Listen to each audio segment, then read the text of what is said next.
All right, so welcome guys. Today we have Natalie Rivera, and we'll be bringing some insights in terms of how it is to be a QA engineer in the BME field, particularly for Stryker.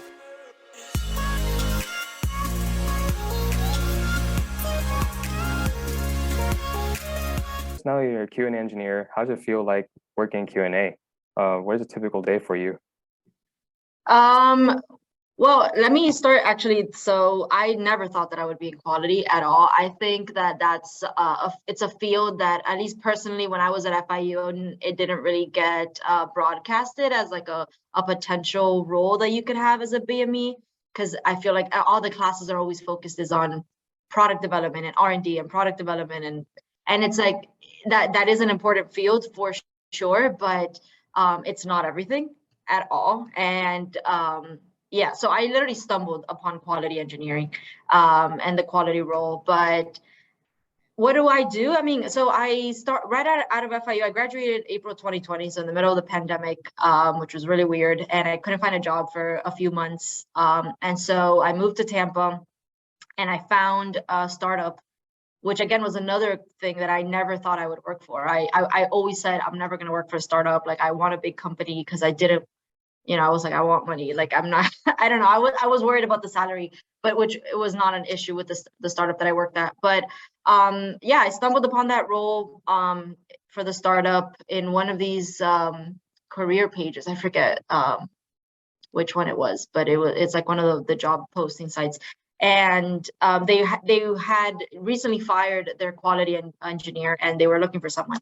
And so I had just finished graduating. I had just finished, my semesters of senior design with Dr. Sharastani and all that. So I knew, okay, the product development stages and like how to make a product from start to finish, which honestly, I don't know if anybody is in senior design, but it is a very intense class, right? But yeah. I'm telling you, out of all the classes that I ever took, those 2 semesters were the most. I learned so much from those 2 semesters. I wish they would teach us more about that beforehand, because yeah, we don't learn what a QMS is until senior design. You don't learn what a design history file is, or a device master record, and all these different things. So those 2 classes, like if you're in senior design, like pay attention. It's definitely very important. And I know that Sharastani makes it interesting and difficult, and he tries to scare you, which is, I mean, I get his tactic, but it's definitely a very good course.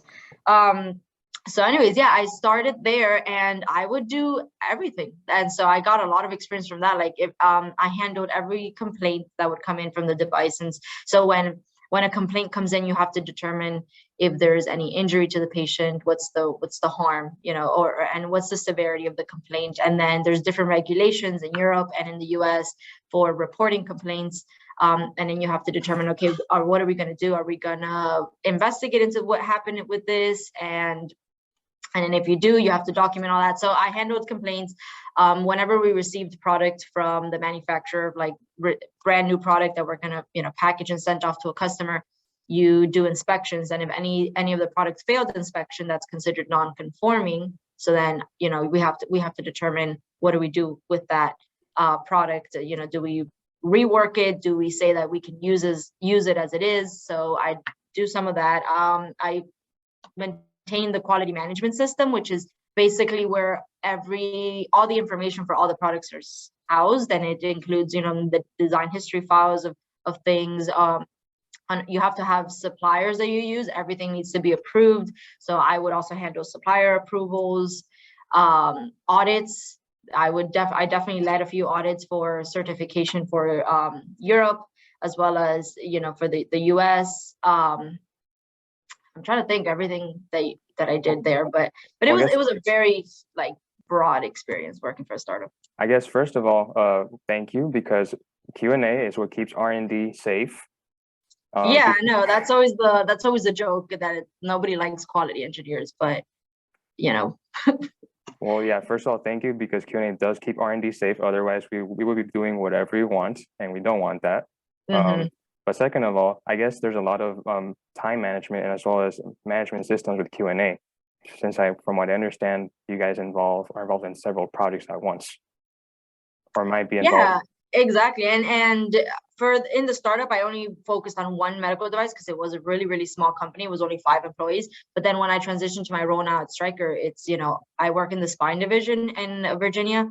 So it's all, the complete profile of the spine products, which is a lot of products. So any product that comes in, any issues that we identify, like, I'm not an expert. I still don't ask me about the anatomy of the spine 100% because I don't know it yet. I'm still learning, everything that is in the spine and like all the instruments that are available and like what instruments are used with what surgical technique. But definitely it's something that I have to become well versed in. As soon as a product comes in, I have to, okay, what is this product used for? What is it supposed to do? And because if something is wrong and you don't know what it's supposed to look like correctly, then you can't really, resolve the problem. So I guess also part of being a QA engineer is you get a different flavor for not only the R&D side, but as well as the regulatory side. I guess you also are well acquainted with FDA terminology and certain standards that Q&A should adhere to, correct? Yeah, no, everything that we do is following standards and regulations, and everything that we do, we keep the mindset of like, what we need to pass audits, right? That's that's not the most important thing, but if you don't pass your audits, you can't sell your medical devices anywhere. So that's always in the back of our minds. Like when we're doing something, we're like, how can we do it so that if an auditor were to see this, they would approve of it? And so if you always keep that mindset, and that mindset should be applied in all departments when making a medical device, because sales department, marketing department, you can't just say whatever you want to say. Like anything that sales and marketing says has to be pre-approved by regulatory or compliance, because you can't just say, oh, our device is the best and you can do this. Well, you need to have all the clinical data to back it up. So, sales and marketing, R&D definitely needs to keep in mind, like, what would an auditor look for? Definitely quality, definitely regulatory affairs, the complaint department, every department needs to think like that. I'm always thankful for the Q&A engineer in our team because it's definitely what keeps R&D safe.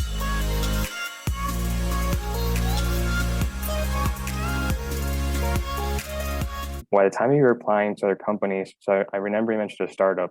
How was the interview process like, if you might remember? Yeah, I mean, it was for both companies was completely different. For the startup, it was the people that I worked with had no medical device background. They were like people that studied economics or finance or sales, and they partnered with a doctor that he had a really great idea for a medical device. He patented the idea, and basically that's how he started the company.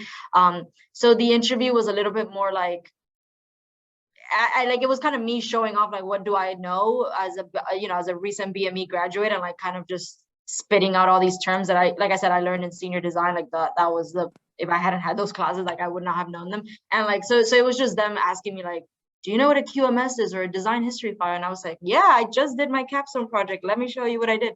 So that interview process was a little bit more like informal, because I was kind of teaching them what is in a quality management system. For Stryker, it definitely was way like intense. It was like 5 interviews. So the first interview was just with a recruiter. They just ask you like, what do you know? What is your background? What are you interested in? And you just read the job requirement beforehand, and just like what I do is like I get a job requirement and like line by line, I'm like, can I do that? Or do I know something about that? All right. And then like I write down notes, and then anything that I don't know, then I just like, I say like, yeah, I don't have a lot of experience in this, but I'm willing to learn.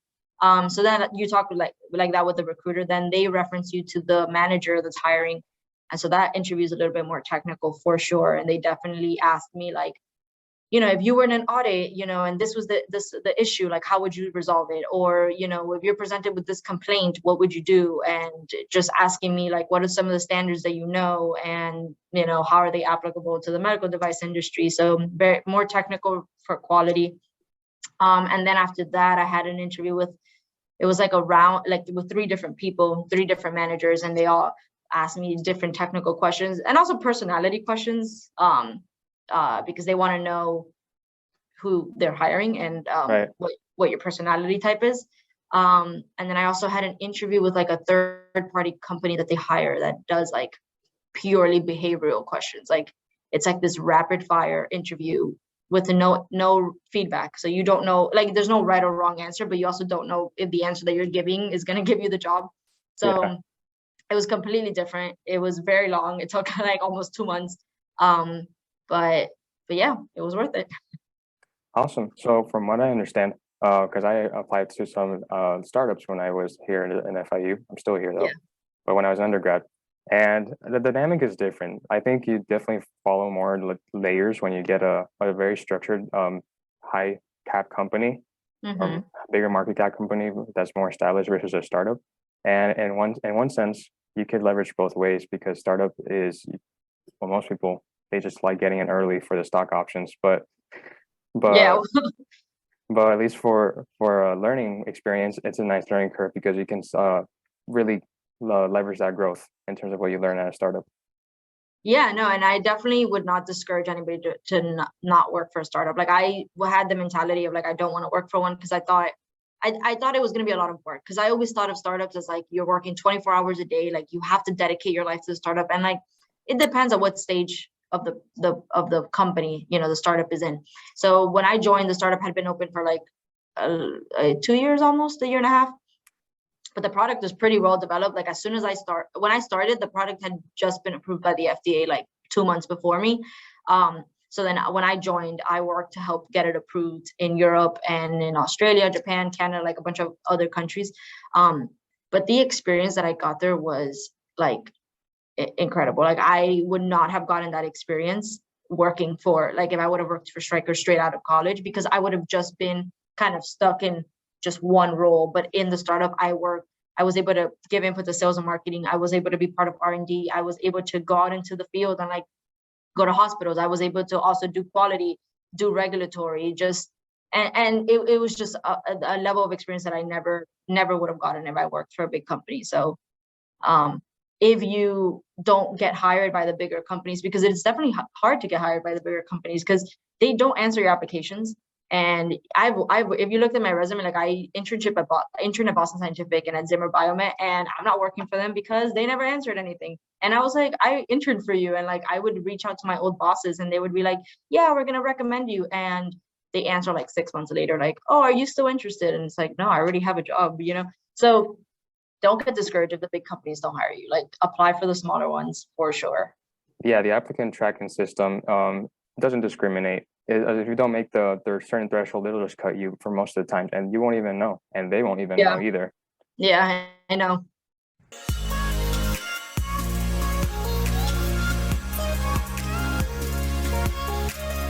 What do you enjoy most about Stryker, and particularly your division and the spine division team?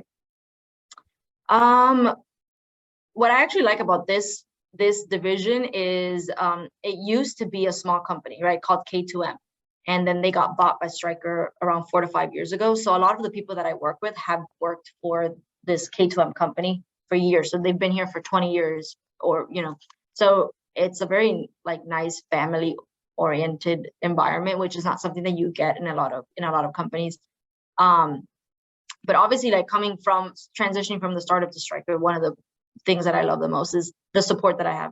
Like if I don't know something, I have a million people that I can talk to from different departments, from all over the world, from different parts of the United States that have already been through the issues that I'm dealing with. And they can easily tell me like, oh, I've done this, or like talk to this person, they can help you out. So like I've yet to encounter something that I'm like, I've come to a standstill and I can't solve.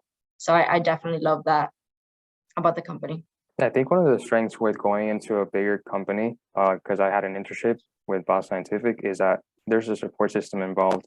And even though your work might not be wearing different types of hats like a startup would, you definitely would have people in line to help you. There's nothing that can be done within a certain reasonable time span because of the different teams in this bigger company.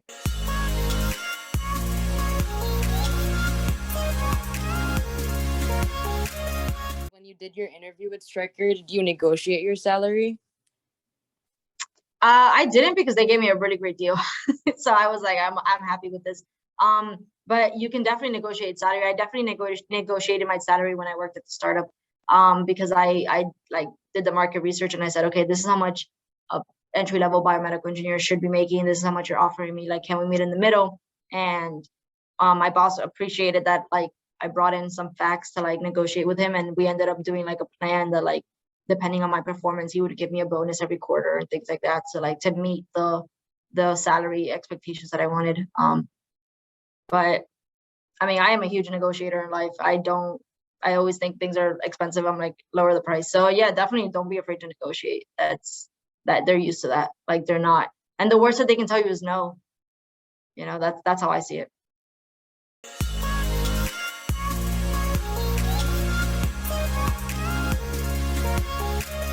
Did they ask you to move there? And like, did they pay for like the whole moving thing? Yeah, so the way that it works with, and I think this is pretty standard across big companies, they have certain policies of like, depending on the number of miles, you get a certain budget to move. So because I was coming from Tampa all the way to Virginia, I don't know how many miles is between that, but I was between like a bracket that they would give me a certain amount of money. So I did ask, I was like, oh, I'm allowed to get more than that? And they were like, no, because you fall within this bracket because you live, you know, X number of miles away. So they did give me a stipend to move. And they also offered to help me move. Like they would pay for movers that would come to my house and like pack everything up. Or if you wanted to do it yourself, which is what I did because I didn't want to, because the movers were going to take like 2 to 3 weeks to deliver my stuff. And I didn't want to be in an empty apartment. So I rented a U-Haul and like I drove it up with my fiance and like I drove up my car and everything. And then they reimbursed me for the U-Haul, the gas, for the hotel stays and things like that. So definitely big companies. And that was across the board because I interviewed with several big companies, not just Stryker, and they all offered like similar like relocation packages. Yeah, if possible, never settle the difference. You might be leaving money on the table. So always good to see what you can get, and also helps with future negotiations, since it's not just about job, but there's also other aspects of negotiations that knowing those skills would help with. Yeah. And one thing to ask for, especially because I just learned that, is like when they give you a relocation expense, like always ask like, okay, because sometimes because they did this to my fiance, like I got the lump sum, meaning like the amount that they gave me was already taxed and Stryker paid the taxes. But to my fiance, they said, oh, we're going to give you X amount of money. But then he actually received way less than that because they didn't tell him, oh, we're giving you this money, but the taxes are going to be taken out of it. So always ask like, is it the lump sum or is it taxable? And also, even though Stryker paid for the taxes for my stipend, there was still a portion, which they do because they want to burden like relieve some financial burden on themselves of like how much taxes they pay. So they did tax me on certain amount. So those are just goes back to the financing, like things that you just always ask like, hey, is this the lump sum, or what are some of like the hidden things in this stipend that you're giving me?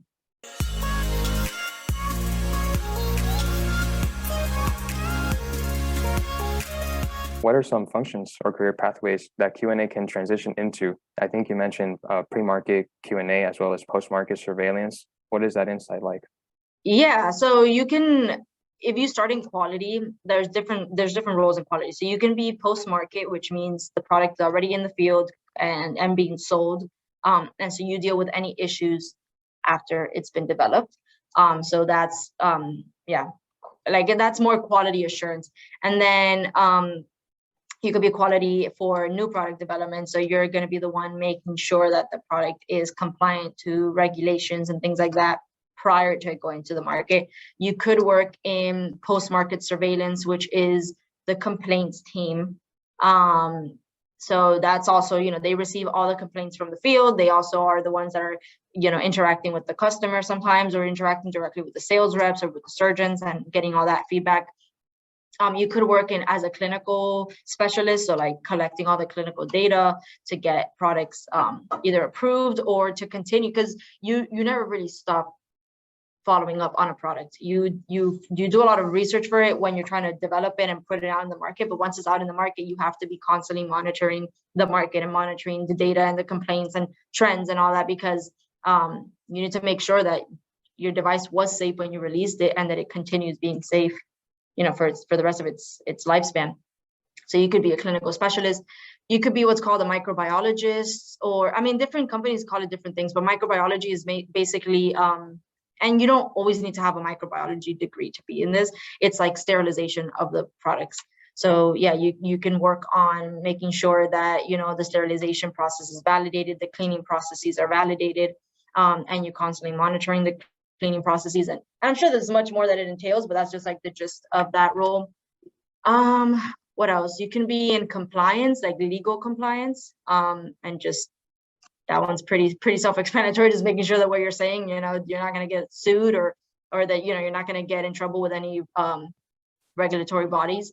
You could always transition to product development and be an actual like, R&D engineer. I've definitely seen that happen.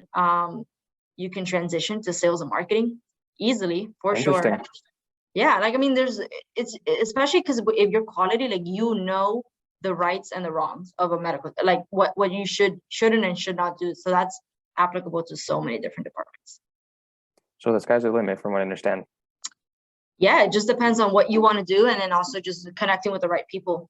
And so, for example, like if you want to do sales and marketing, obviously that role would probably be a little bit harder to transition to working in quality or in R&D, but I can definitely talk to marketing reps, and I do talk to marketing reps, especially when they order product and it's sample product and it comes in wrong. Then my team is the one that has to handle, okay, why did it come in wrong? What do you need it for? And all that. So even through that, I'm making connections with marketing people or sales people and getting to know their bosses and stuff like that. So yeah, the sky's the limit for real. You just need your foot in the door. I think awesome. So I think one particular strength of Q&A that I see a trend for is that the time management and organization is always superb. So when you can carry those skills over to pretty much anywhere you go, I'm pretty sure you'll do well. Yeah, I mean, so that's actually one thing that my team and I were discussing a few weeks ago, because we had somebody, we had this session of like talking about our strengths, and everybody from the quality team was like responsible and time and organized and like, very, very like time management was like on point. But so we were also saying like, we don't want to fall into a stereotype that, you need to be these things in order to be in quality. Obviously it helps, like, right away, like when you are working in quality, if it's for you or not. I think like when I started working in quality, like I've always been someone that's like, especially for the field that I'm in, like you need to follow the rules and like you can't just bend the rules. And like if you are not someone that believes that way and you'd rather be like, no, let's come up with more creative solutions that you're still following the rules, then I would say go to R&D, because that's their specialty. They're like, okay, how can we do this and bend the rules a little bit, but still walk along the edge of the rules? Like that's definitely R&D. So I think like, right away, if you need to be in quality once you're in it, for sure. I agree with that.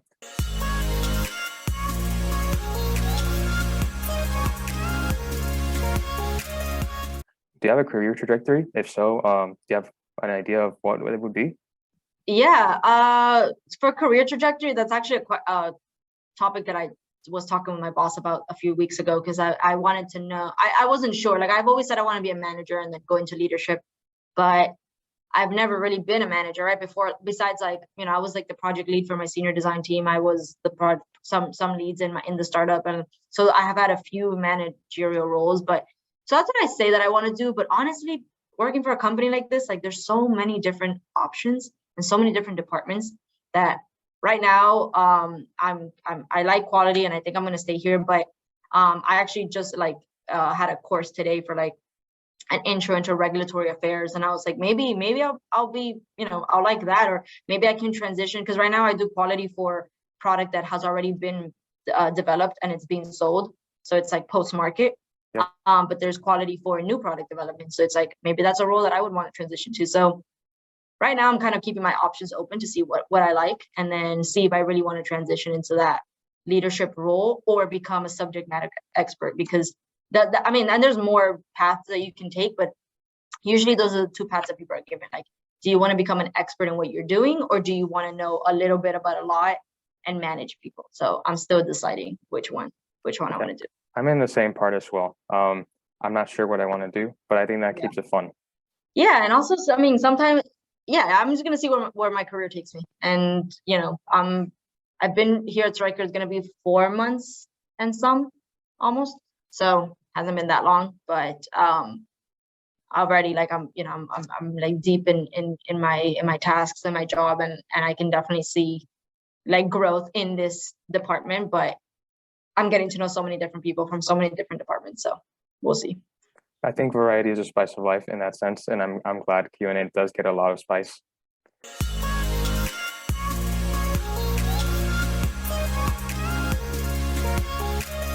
By any chance, did you have an internship when you were at FIU? If so, how was that like? Yeah, I had a few internships. I got them all. Well, two of them I got them at BEA. And one of them I got it through a BME event. I don't know if it was AEMB or the actual BME Society. I don't remember who was the one that hosted it, but it was a BME event that they did, that they brought in a few different companies to like one of the ballrooms in GC. And then you had to submit your resume, and I just submitted my resume, and my resume just happened to get picked. And so that's how I got one internship. But my advice for getting an internship, one is don't put yourself down. A lot of people are like, oh, I need to have this much experience. I need to be in a research lab. I need to do this. I need to do that. Like, companies, especially if you're like a freshman or a sophomore, like, and even if you're a junior or senior, like, they just want to see that you're interested and that you want to work for them, you know? And so I got my first internship in something not even related to medical devices. Like, I went to BEA and I talked to Northrop Grumman, and they were like, oh, we have a life sciences department. And I was like, I don't know what that is, but sure, I'll join. And I mean, it ended up being like data analytics for like these like health contracted companies like the CDC and like the NIH and things like that. I did not want to do that. I'm not into computer software and like doing data. So, but that was fun. I did that for 3 months. And I also worked a lot with the business side of the department. So my boss was like the head of business, and I just had to like do like, I don't know, price comparisons and create PowerPoints for her and stuff. Like, did I learn a lot in that internship related to biomedical? No, but it was a great experience. As soon as I had that on my resume, like, a lot of people would be like, what did you do there? You worked at a defense contracting company and you're BME. And so, yeah, so that was my first internship. And then after that, I was like, all right, I want to actually work in medical devices. So then I went to BEA the next year, and I was like, okay, I'm going to talk to Boston Scientific, because they're usually the only ones that go to BEA.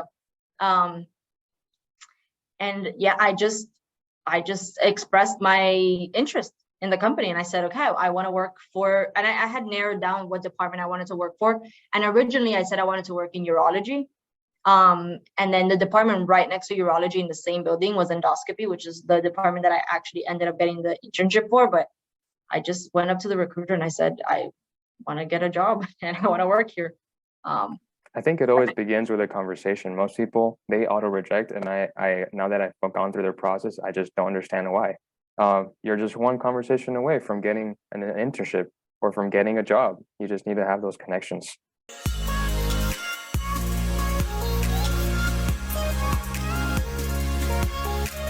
Skill-wise, what are some skills that you would recommend students can hone for Q&A and to enter that Q&A space? If you want to be in quality, I would say definitely, especially if once you get to senior design, like, pay attention. I know that, and this is the part that's like a little bit hard, because in order to read certain regulations, you need to buy them. And I'm sure you'll get that from Sharastani. Like, he'll be like, oh, you need to reference standards, but I can't give you the standards and they're not free. But just like Google's, ISO 1345, that's like the main quality management system standard. And you can get a summary of what it entails, and then just read up on like what are some of the European regulations. So like one of the big ones that Europe actually started transitioning people into is called MDR, medical device regulations. That one you can just find online and read about that and like what it entails, and it's literally a detailed guidebook as to the rules that people need to follow for medical devices.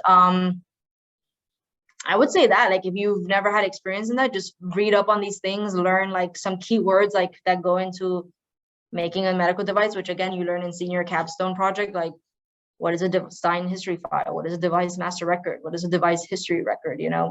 What is a risk matrix? That's really important. How do you mitigate risks? And all these different things that you learn in senior design, just like learn that, know the basics. And if you know that, then you'll definitely get hired as a quality engineer or in any medical device company fresh out of college. Would Minitab skills be appreciated?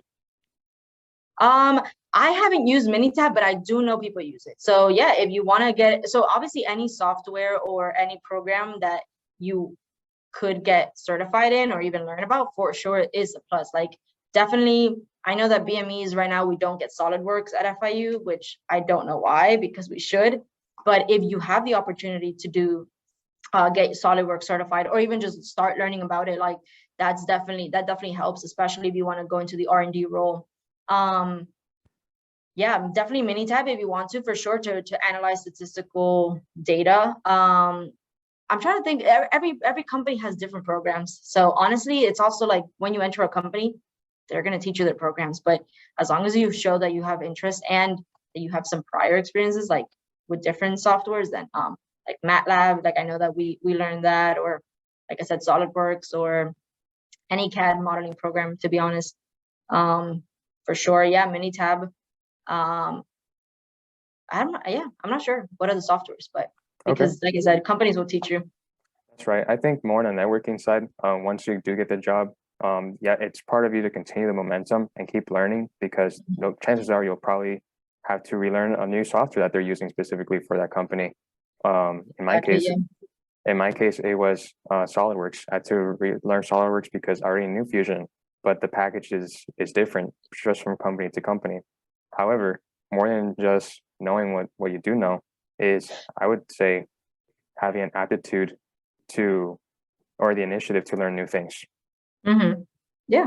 They want us to see what you can do with what you know, not just what you know. Exactly. And I've seen that even here at Stryker, like we just hired somebody new that he's like a new senior quality engineer, and his background is from satellite communications. Like he has no medical device background at all, but he's worked in quality in general. But it's completely different for satellite communications than from medical devices. But my boss took a chance on him and said, hey, you know what, like he showed initiative, and well, he's here now. So it just goes to show you, like, as long as you show that you want to be, in that job, then yeah, should be fine.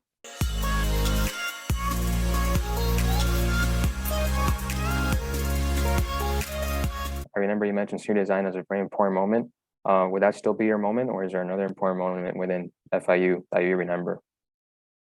For career, definitely, I think senior design. It also depends what field you go into. So if you're going to go into R&D, definitely pay attention to like statics and dynamics, the combined course, biomaterials with Dr. Christie. I know that it's a lot of information, but that class was really, really helpful. Trying to think what other class was helpful.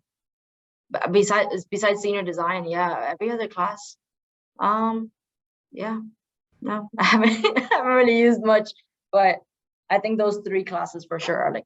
I have a love-hate relationship with senior design, because it's the one class that I found the most important, and I just am disappointed it was last. Oh, I know. No, and it's a lot. I know it's a lot for sure. And like if you don't have a good group, or if you don't even like, just even finding a project was a mission, but the concepts that you learn in that class is what's important. So. Yep. I also think you get what you put in. So even if you don't win the prize, because some people, they get salty, they didn't win the prize. My group particularly. But I think we still learned a lot of things that are leverageable within a job application or within a job. So definitely you get what you put in, guys.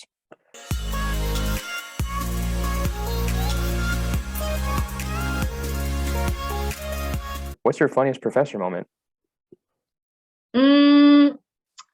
There was one professor, his name was Dr. Raj Pulu something, I forget his last name. Pulagartha. Oh my God, he taught BME we take 2 statistics, like a regular one and then one for BME or engineering. I forget the name of it. That's right. It was his first time ever teaching that course. I think a class in general. He stared at the floor like 95% of the time of the lectures, and he would just like he was super shy, and he would just talk like that the whole time. It was just awkward, and we were just like, you have a PhD and you have your own research lab, like why are you so shy?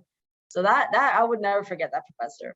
I also remember what class was this called? I think modeling and simulation with Soukias. Dr. Soukias, he is from Greece, I think. And he was showing us PowerPoints, and then the PowerPoint slides all of a sudden were like in Greek. And then he was like continuing with the lecture like if nothing happened. And then after like the 3rd slide, we were like, we don't understand what's on the slide. He was like, oh, I'm sorry, it's just I understand what's, and we were like, what? So I will never forget that as well. Yeah, I don't know, I'm trying to think of other ones. I feel like FIU was so long ago, even though it wasn't that long ago for me, but I feel like once I transitioned to being full-time at EC, every other teacher that I had before that in the main campus, like I don't remember. I only remember like the engineering ones. All right, thanks. I guess one of my funnier professor moments, I've also has to do with Dr. Sukis. You see, he was teaching us about an important project, and just the next week, he just decides to go to Greece because just a break for the semester. So the other half of the semester, we were taught by our TA. Oh, really? Oh, wow. And it's funny because now you mentioned that his slides were in Greece. I guess he just really wanted us to go to Athens. Oh, really? Yeah, I would never forget that. He was just like if nothing happened, and we were just like, okay.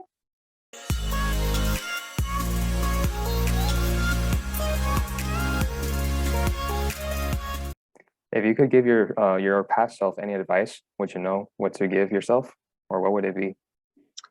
Yeah, I saw that question. I was like, I'm trying to think. I don't know what advice I would give myself. Maybe pay attention more in some classes. I think honestly, and that's just like, I think because what I was saying in the beginning of this session, I would research more like what are the different roles that I could actually be in. And I know it's a hard thing because when you Google stuff, it's like really vague and like it's hard to find roles. Because when I graduated college, I thought the only thing was R&D. Like I was like, oh, I can only be in product development or like R&D. I didn't know or think that I could be in quality or regulatory or compliance or clinical data or microbiologist and all these different options. So I think I should have gone to like more professors and just say, hey, you've worked in the field, like what are the different roles that I could be in? Yeah, for sure. Always getting that second opinion matters, or helps in the least. I think so as well. One thing that I would tell my past self is to learn more finances. School does not teach you that. Oh, no, that is true. Yep. And also, you know what? Also, what I'm learning a lot in this job, and I had to learn a lot in my previous job, is just like relations. Like I right now I deal with like supplier related issues, right? And I have to talk to suppliers, and sometimes I've talked to like the presidents of the companies, and I've had to learn how to like manage relations, because like as a quality, sometimes you want to enforce the rules, but you also have to. So when I have the calls, I have like sourcing on the calls, where sourcing is the people that are in charge of like prices and keeping the relationships with the suppliers, because they'll kind of like keep me in check and say, hey, like I know you want to make this rule and they need to follow this, but like it costs this much money for them to do this, or like we're going to lose this. So like just learning how to like manage different, like talk to people and communicate to people at different levels, like it's something that I'm definitely learning in this role now. But yeah, I don't know, it may be taking a different elective in school or maybe even participating in different clubs or something, but that's a skill that's definitely very useful. I guess I can fill in the gaps there. One aspect of school that I enjoyed that wasn't academic was an elective that I took, and it was marketing. So being able to market yourself is very important, because you can know a lot about engineering, but you cannot sell your ideas if you can't market. That's true too. Yeah. As well as being able, like you mentioned, to leverage relationships and to make relationship management work for you in a professional setting.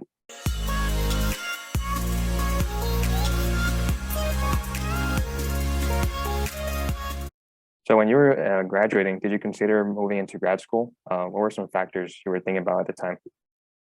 I definitely did, because I'm a nerd and I love school. So I was like, all right, I think I want to continue. And even to this day, like I still think I want to get my master's. But the only reason I didn't was because I wasn't sure in what. I didn't want to get an MBA just to get an MBA. I did not want to do BME, because I was like, I don't even know for what. What would I do in BME? Like I don't have a specific research lab or something that I want to go into. And I tried doing a research lab. I was in Dr. Godavarty's optical imaging lab for like a year and a half. And research was just not for me. I was like, I cannot do this. Like this is not my forte. So, and then I don't know, I would talk to people when I was in my internships, and I would ask them, like, is it worth it to get a master's degree? And it is, if you know what you want to do it in, and you focus it on your like career path. But company, like let's say you get a master's degree, but you have zero experience in the field, like you're still probably going to get hired as a level 1.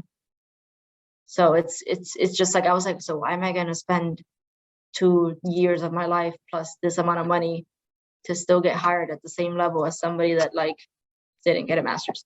So, and also companies pay for your master's. So I'm like, I'm gonna get a company and they can pay for my master's if it's something relevant to my field. So I think, yeah, the one thing I can add to that is that the opportunity cost in general for a job is around $20,000 per semester. Just think about that, guys.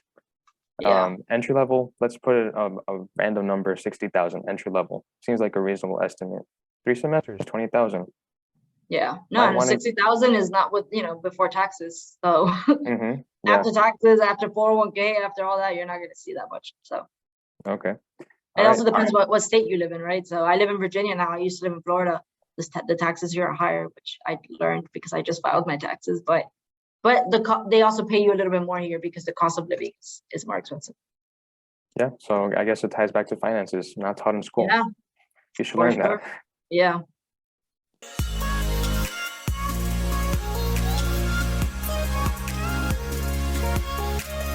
This term is thrown around, Lean Six Sigma, especially in quality. What do you think about Six Sigma or Lean Six Sigma? Do you think it's necessary for career advancement in QA? I don't want to say no and discourage anybody from doing the courses. I know FIU offers some Lean Six Sigma courses that you can do at like the I-75 campus. At least that's they did when I was in school. I haven't heard the term being used at all in my roles. I know people are certified in my company, but I've yet to have somebody say like, yeah, this is a Lean Six Sigma like method to like help solve this problem or attack this. So I think it's a good tool to have, especially if you're doing it in college and you can get the course there. Then I say go for it, but I don't think it would help with getting hired or like getting higher pay. Because I think what really matters is the experience that you have. Okay. Yeah, it depends for some companies. From what I've heard, it might be a deciding factor for some higher positions. But in general, for most people, once you're in QA, you learn the job as you go. And Lean Six Sigma, it would help if you have it early in college. But once you have the job, why Lean Six Sigma? Exactly. Yeah, no, and like you mentioned, it's good for higher positions, but entry level.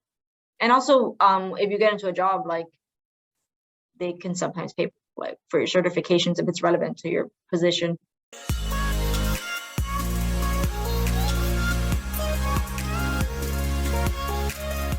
What is one professional tip that you think students can learn and to organize their time and their time management skills?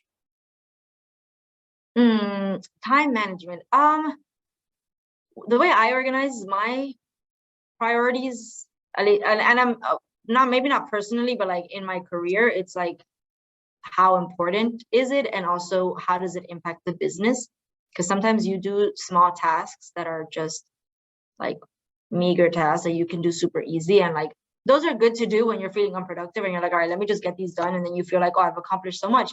But then you look at the bigger picture, like the business impact. Like, did you really impact the business? Did you really help do something with a medical device or help promote the product? Or did you just do something that was like documentation related, which is important? But so I prioritize based on that. I'm a morning person, so like all my hard tasks I like to tackle in the morning.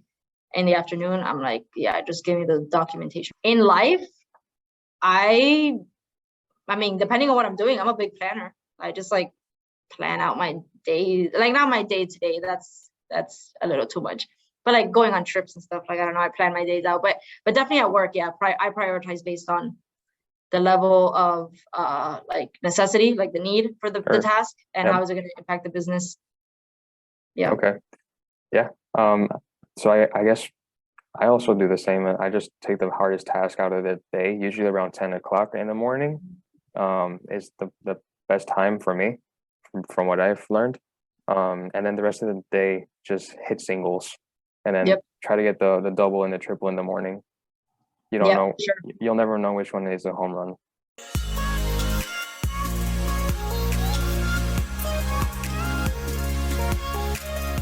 So what's your take on leadership? From what I understand, you were involved in the leadership position at FIU with your senior design team.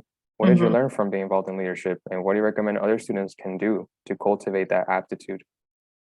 One thing you have to learn being a leader is like you can't just demand stuff from people. So, because I definitely did see that with, especially at senior design, like people would get frustrated with their team members, or like somebody would have to pick up the slack. So, one thing that I did when I was in my team, first of all, I was like, and I'm still friends with everybody that was in my senior design team. Like we got along really great, and I made it an effort to like, hey, I don't really know you, but like I really want to get along with you because I don't want this project to be like a burden. So just everybody's strength. Like there was one person in my team that she was amazing at organizing and like putting presentations together and like putting documents together and formatting and making everything look beautiful. So I would just like tell her, okay, you know what, you're gonna format all of our DHRs and our DHF and DMR, and like you're gonna print it out and you're gonna do the font. And she created the fonts for like our summary and all that stuff, and it was just great. And she did our PowerPoint presentations and all that stuff. Then I had my other one team member of mine was like amazing at Fusion. So he was the design guy, and he did not really speak English that well. So I was like, don't worry about any of the writing. Don't worry about any, like I will do all the writing, but you focus on the design. And we actually had like one of the best like SolidWorks, not SolidWorks, it was Fusion, but like one of the best CAD models for our senior design, because he was so invested. Like he would go home and spend hours working on a design, which I could never do. So I would let him do that. And then my other team member was kind of like just throw me in, coach, and like I'll do whatever you like I need to do. So any other help that we would need, like he would help out. So I think that's really important, is like knowing what each team member is good at. And instead of seeing it like as like I could have seen it as I wrote everything, because I basically did. But instead I was like, well, I'm writing everything, but he's doing the SolidWorks or the CAD model. She's doing all the formatting, which I don't want to do, and printing and putting it look pretty in binders, and helping when we're talking with our the person that was sponsoring a project. So just identify the strengths of your team and like use that to your advantage. I think one aspect of team management is being able to know who can handle what, and because every person will have their own strengths. And I think at the end of the day, if a particular person is not doing their job, it's just a waste of talent per se, because they could have done something great with their resources or with their effort. Yeah.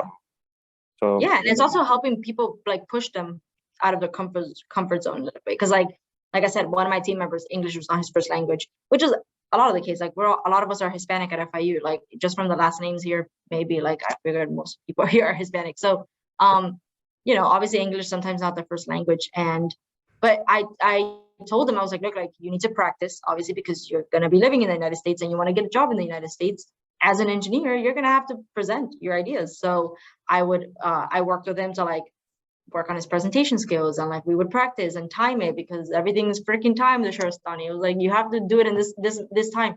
So I really I helped and I worked with him on that, and we did it individually, so like he wouldn't be embarrassed in front of the other people.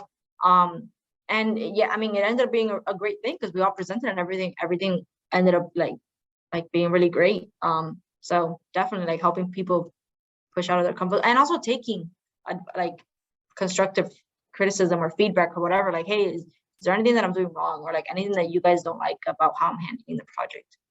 Yep. And also I think another aspect of leadership is you stop thinking in terms of you and I. You start thinking in terms of we, us, and how we can all accomplish XYZ together. Exactly. So, and which I enjoy particularly, helping other people get to what they want to do, and helping others just get better.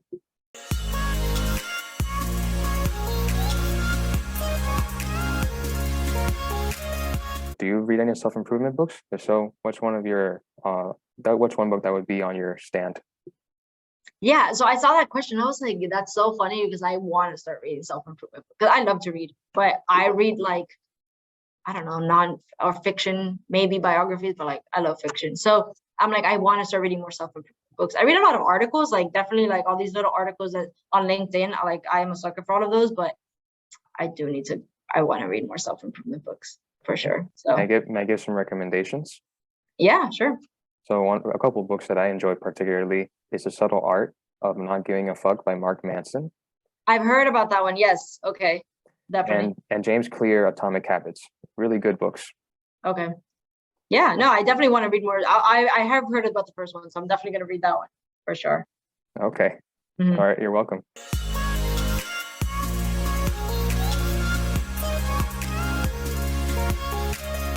Where do you envision yourself, give or take 5 years from now? Because some people, they have 5-year plans, 3-year plans. I try to keep up with my plans, but sometimes they go off track. Yeah, I mean, I thought I had a plan. And if you would have asked me right out of college, I had a plan. And then that plan changed because of COVID. And then I was in Tampa. And then, halfway through my job in Tampa, I realized that I didn't want to stay in Tampa anymore. And then I moved to Virginia. So I mean, I want to say that I have a plan that I want to stay with Stryker for sure. I really like the company. And I still want to decide whether I want to become the subject matter expert or become more in a manager role. But I don't know. I'm kind of taking life day by day. I am a huge planner, but with all the changes in my life in the last 2 years, and I think with all of us with COVID, like it's just taking it day by day and seeing where it goes. So yeah, I just want to be alive and healthy and loving my job. That's the most important thing. I don't want to be to a point that I'm like, I hate what I do or this is stressful. Like, just enjoy my job. Yeah, sometimes I think the most unexpected surprises are the best. You just gotta let it happen. Yeah.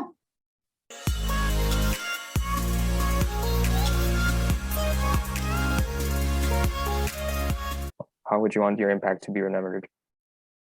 Oh, that's a very deep question. What do I want to be remembered as?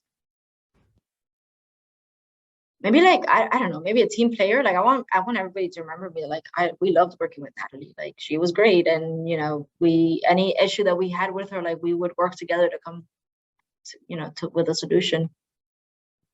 Maybe that's like a question I'll still think about, but like at least for now, in the moment right now, because I am like technically still a new employee, like that's how I want to be remembered, at least right now. It's like, okay, I want people to associate me with like a good team player. Yeah, I always enjoy being able, well, first to get the job done, but also to help people along the way, since you can get the job done and also be very what's it called, sour. So having fun is part of the process too, guys.